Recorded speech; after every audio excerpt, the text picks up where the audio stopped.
अब बेटा polygon law की एप्लीकेशन शुरू करते हैं। देखिए ध्यान से देखना, इसमें कुछ ना क्वेश्चन आपको मैं देता हूँ। एक बड़ी सिंपल इसमें बात है, जैसे हम ना कुछ क्वेश्चन करते हैं, जैसे ये एक कंडीशन है जिसमें ये नॉर्थ साउथ ईस्ट वेस्ट है, ठीक है जी। ये इस तरह के कुछ क्वेश्चन हमने पहले भी किए हैं। मान लीजिए यहाँ से कोई कहता है कि एक वेक्टर जो है वो 10 मीटर या 10 मैग्नीट्यूड इस तरफ जा रहा है टुवर्ड्स ईस्ट, फिर उसके बाद वो 10 मीटर 60 डिग्री पर इस तरफ चला गया, ठीक है। ये टेक्निक क्या है, पहले मैं आपको टेक्निक बता रहा हूँ, फिर इसके बाद इसकी सिंप्लीफिकेशन बड़ी मज़ेदार आएगी। अब इसमें ये आपने इसको ट्राइंगल आप कैसे लगाते हैं कि आप इसको ए बोल देते हो, this is your A and this is your B and this is your resultant, right. R for resultant का जो फार्मूला है हम उस तरह जैसे पहले करते थे कि R A square plus B square plus 2ab cos theta, ठीक है जी। अंडर रूट करके ना इसको लिखते हैं 10 square plus 10 square plus 2 into 10 cos 60, ठीक है। ये सॉल्व कर लीजिए, जो भी आंसर आएगा। cos 60 वैसे 1/2 होता है, 2 से 2 कैंसिल हो गया, ये बचा 100 प्लस 100 प्लस 10 इंटू 10 ये भी 100, ये बन गया जी 300 अंडर रूट। 100 का अंडर रूट 10 होता है, ये 10√3 आ गया। और आगे आपने सॉल्व करना तो √3 होता है 1.732, ये बन जाएगा 173.2 मीटर्स। यानी कि आपका जो बंदा ये ओरिजिन से चला था वो यहाँ पहुँचेगा, उसका रिजल्टेंट 17.32, एक डेसिमल जाएगा ना, 17.32 मीटर, राइट। 17.32 मीटर, 10 मीटर वो ईस्ट गया, 10 मीटर फिर वो एक एंगल पर टर्न ले गया नॉर्थ, थोड़ा नॉर्थ की तरफ, और यहाँ चला गया। अब अगर आपने ये एंगल निकालना है तो ये देखिए tan alpha b sin theta, formula है b sin theta over a plus b cos theta. ये मैं एक क्वेश्चन आपको इसलिए करा रहा हूँ कि ट्राइंगल आप पर थोड़ी प्रैक्टिस हो जाएगी। b का 10 sin 60 over 10 plus 10 cos 60, right जी। ये अब जो है ये आपका बन गया tan अल्फा sin 60 होता है √3/2, ये √3/2 है, ये 10√3/2 आ गया जी। ये 10 प्लस 10 इंटू 1/2 आ गया, cos 60 1/2 है। ये आपका 5, ये बन गया, ये भी 5, ये आपका बन गया जी 5√3 ओवर 15, ये आप कट कर दीजिए, ये √3/3 आ गया। अब √3/3 भी कैंसिल हो सकता है क्योंकि ये जो डिनोमिनेटर है इसको आप, ये मैं +1 के बच्चों के लिए बता रहा हूँ, कईयों को इसमें मैथ्स में प्रॉब्लम होती है। ये 3 को आप √3 इंटू √3 लिख सकते हो ना इसको, और ये 3 कट गया, ये 1/√3। अब tan अल्फा की कितनी वैल्यू 1/√3 होती है, वो 30 पर होता है कि 60 पर होता है, ये आप कैलकुलेट कर सकते हो। ये आई थिंक 30 डिग्री आएगा, राइट। अगर ये 30 डिग्री आता है ना, तो आप कहेंगे कि अगर एक आदमी 10 मीटर डिस्प्लेसमेंट ईस्ट की तरफ करता है, फिर वो 60 डिग्री ईस्ट पर 60 डिग्री टर्न लेते हुए 10 मीटर नॉर्थ ईस्ट में करता है, तो जो उसका रिजल्टेंट होगा वो 17.32 मीटर होगा in the north east direction, making an angle 30 degree with the. अब मैं इसका लिख भी देता हूं, here net displacement is 17.32 meter in northeast direction, making angle 30 degree with east। इतना लंबा ड्रामा करना पड़ा। अब आपको इसका एक शॉर्टकट बताता हूँ बेटा मैं। चलिए, ये तो एक इस तरह का क्वेश्चन था ना, शॉर्टकट इसका भी आपको मैं बताऊंगा। अब पहले इसको खत्म कर लें जरा। मैं आपको जो डाउट समझाने की कोशिश कर रहा हूँ कि ट्राइंगल ला लगाना कोई इतना ज़्यादा डिफिकल्ट तो है नहीं, लेकिन लेंथी होता है, इसमें कोई डाउट नहीं है। ट्राइंगल ला जब भी हम लगाते हैं बोर्ड में तो काम चल जाता है, स्कूल में बिल्कुल चल जाता है क्योंकि पेपर नॉर्मली उसकी लेंथ बहुत कम होती है, लेकिन बोर्ड में भी ये लेंथी हो जाता है काम। बोर्ड में अगर ट्रायंगल आप लगाने लग जाए और वेक्टर 2 से ज़्यादा हो तो फिर बड़ा पंगा यार। अब देखो इसमें ना एक क्वेश्चन देता हूँ आपको मैं, इसको भी उस टेक्निक से निकालेंगे। पहले ये क्वेश्चन देखिए, आपका जो नॉर्मली बोर्ड है ना उसमें 3 वेक्टर से ज़्यादा नहीं आते, ये 2 हैं, 3 आ जाते हैं, अक्सर आ जाते हैं 3, है ना। और जो कंपटीशन में है उसमें फ़र्क इतना ही है कि उसमें आपको 4 से कम नहीं आते, 3 से कम नहीं आते। मेडिकल स्टूडेंट को कम से कम 3, नॉन मेडिकल को 4, तो उनकी थोड़ी सी मैथमेटिकल लेंथ ज़्यादा होती है पेपर की। बाकी यार जिसको 3 आते हैं उसको 4 भी आ जाएंगे, उसमें क्या है। अब ये देखना, ये एक ओरिजिन है, ध्यान से देखना।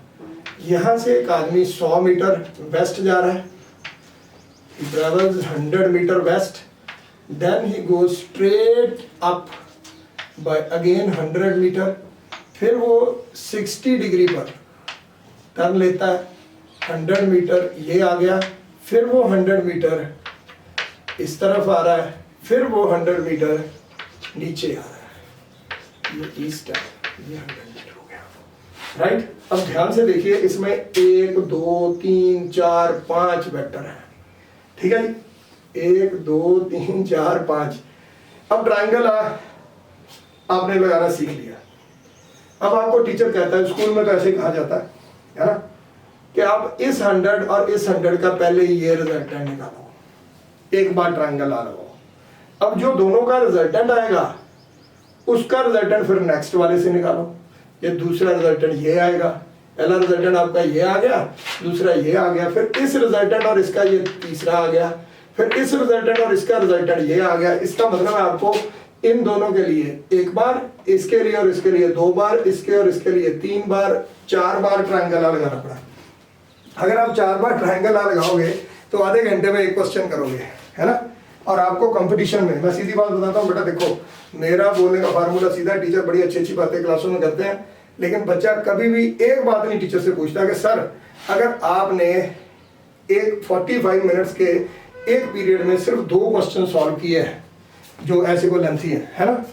ये अगर आपका पीरियड 1 घंटे का ज़्यादा से ज़्यादा 3 किए हैं, तो सर हमने तो कंपटीशन में 1 घंटे में 25 क्वेश्चन निकालने हैं, 25, how we shall do that.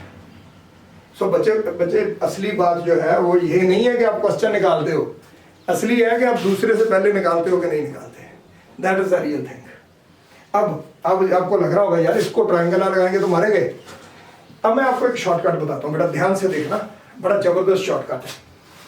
यही क्वेश्चन पहले करते हैं फिर वो करेंगे। इस शॉर्टकट में क्या है, हमने ना एक याद करिए वेक्टर के शुरू में प्रॉपर्टीज पढ़ी थी, coinitial vectors, non localized vectors, है ना, parallel vectors, opposite vectors, negative vector, है ना, लाइक वेक्टर, अनलाइक वेक्टर, है ना, unit vector, so many things were there.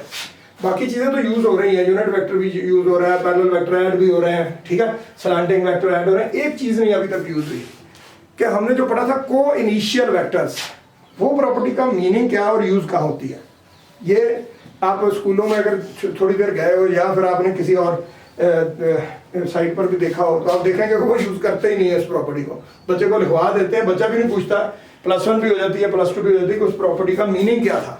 अब ध्यान से देखना, को इनिशियल का मतलब है कि आप वेक्टर्स को उठाकर एक जगह पर रख सकते हो। देखना कैसे, ये 2 वेक्टर है, मैं तो कहते हो तो दोबारा डायग्राम बना लेता हूँ, लेकिन मैं इसको सीधा ही ये प्लेस करने लगा हूँ।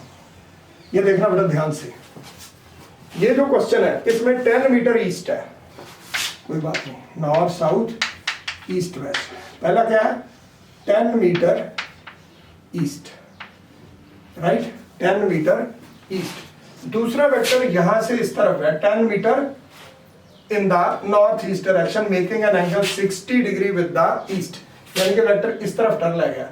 अब मैं इस वेक्टर को यहां से उठाकर यहां रख दूं तो फर्क तो नहीं, देखो ना, इस वेक्टर को मैं यहां से उठाकर यहां रखता हूं, मैंने सिर्फ वेक्टर की पोजीशन चेंज की है और अब मेरी जो प्रॉपर्टी है non localized vector. Non localized vector का मतलब होता है आप वेक्टर को उठाकर कहीं भी रख सकते हो, सिर्फ उसका मैग्नीट्यूड एंड डायरेक्शन चेंज नहीं करना।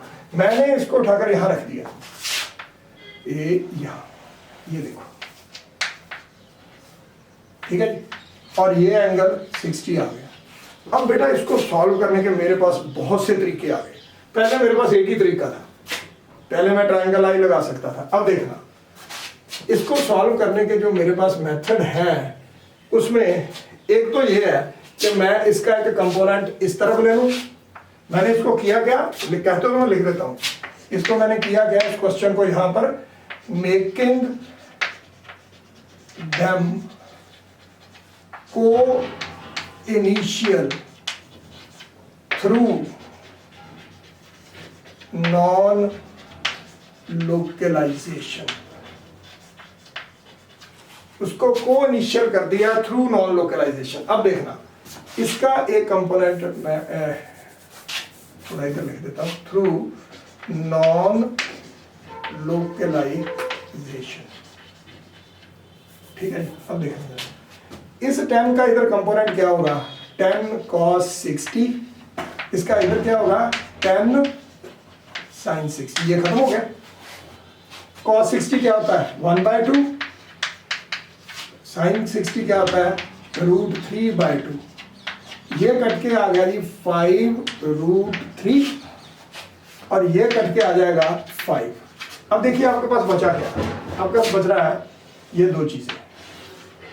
एक आपके पास इस तरफ पहले ही 10 था और इसका जो कॉस कंपोनेंट है वो 5 आ गया। आपके पास इस तरफ क्या आ गया 10 + 5 15, राइट बेटा, 10 + 5 15।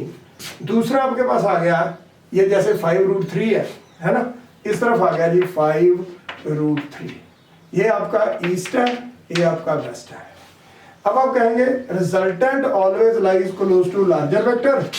अब आपका जो रिजल्टेंट होगा वो सीधा इन दोनों का स्केयरिंग एडिंग आ जाएगा, 5√3 स्क्वायर प्लस 15 स्क्वायर √।